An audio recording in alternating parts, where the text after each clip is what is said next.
एक दिन एक अमीर व्यापारी किसी काम से एक गांव में जा रहा था। बारिश का मौसम था। झमाझम बारिश हो रही थी और रास्ते में जगह जगह गड्ढों में पानी भरा हुआ था। अचानक रास्ते में गाड़ी खराब हो गई। व्यापारी के साथ कोई नहीं था। उसने गाड़ी सड़क किनारे खड़ी कर दी और किसी वाहन का इंतजार करने लगा। लेकिन घनघोर बारिश और तूफान की वजह से सड़क सुनसान था। शाम ढलने लगी तो व्यापारी को चिंता सताने लगी। अचानक उसने देखा एक गरीब व्यक्ति साइकिल से गुजर रहा है।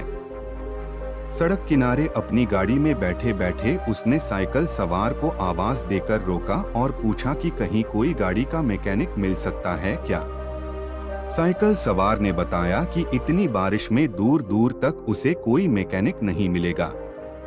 यह सुनकर व्यापारी चिंतित हो उठा। तब साइकिल सवार ने बड़ी विनम्रता से कहा, भाई साहब, अगर आप चाहें तो पास ही बने भगवान के घर में आज रात विश्राम कर सकते हैं। वहां आपको रहने की सारी सुविधाएं मिलेगी। व्यापारी राजी हो गया। उसने सोचा कि आज रात मंदिर में ठहर कर अगले दिन सुबह वो गाड़ी मरम्मत का कोई रास्ता देख लेगा। साइकिल सवार ने उसे अपनी साइकिल पर बिठाया और चल पड़ा। थोड़ी देर में दोनों एक छोटे से मकान के सामने पहुंच गए। साइकिल वाले ने दरवाजा खटखटाया तो एक स्त्री ने दरवाजा खोला।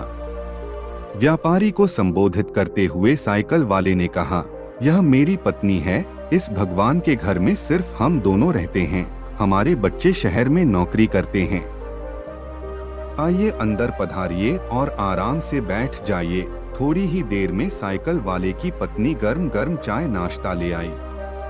रात का खाना भी पकने लगा। व्यापारी को सब कुछ बहुत अच्छा लग रहा था, लेकिन उसे एक बात समझ में नहीं आ रही थी कि साइकिल वाले ने अपने घर को भगवान का घर क्यों कहा। यह कोई मंदिर तो है नहीं। आखिर उससे रहा नहीं गया तो उसने पूछ ही लिया कि वो क्यों अपने मकान को भगवान का घर कह रहा है।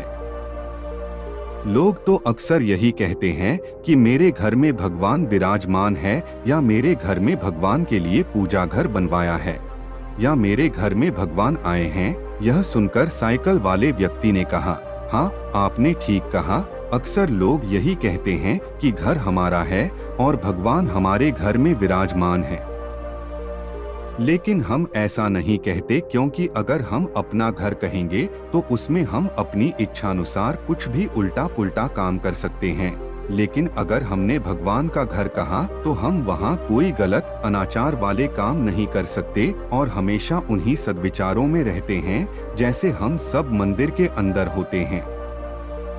और मजे की बात यह है कि जैसा कि लोग बोलते हैं कि मृत्यु के बाद हमें भगवान के घर जाना है, तो उस हिसाब से देखा जाए तो हम जीते जी ही भगवान के घर रहने का सुख प्राप्त कर रहे हैं। उस गरीब व्यक्ति के इतने सुंदर विचार से व्यापारी बहुत प्रेरित हुआ और उसने भी अपने घर को भगवान का घर कहने का मन बना लिया।